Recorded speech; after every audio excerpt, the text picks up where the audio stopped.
ఈరోజు ఎరుపు తోటకూర అయితే హార్వెస్ట్ చేస్తున్నానండి. లాస్ట్ వీక్ హార్వెస్ట్ చేసిన తర్వాత చిన్న మొక్కలు ఉండేవి కదండి, అవి ఇంత హెల్తీగా వచ్చాయండి. సో ఈరోజు నేను హార్వెస్ట్ చేస్తున్నాను.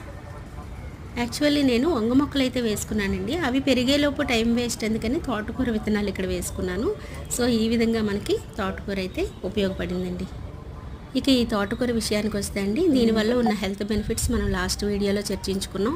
గుండె సమస్య ఉన్న వాళ్ళకి, కిడ్నీ సమస్యలు ఉన్న వాళ్ళకి, రక్తహీనతతో బాధపడే వారికి, మతిమరుపుతో ఇబ్బంది పడిన వారికి, ఇక గర్భిణీ స్త్రీలకు కూడా ఈ తోటకూర ఎంతో మేలు చేస్తుందనే చెప్పుకోవచ్చండి.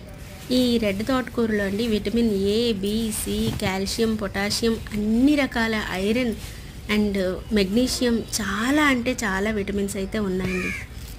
ఈ కాడలు చాలా సాఫ్ట్గా ఉంటాయండి. వండినప్పుడు కూడా ఇట్టే వేగిపోతుంది కూర. సో రెడ్ తోటకూర మన ఆరోగ్యానికి సంజీవిని అండి.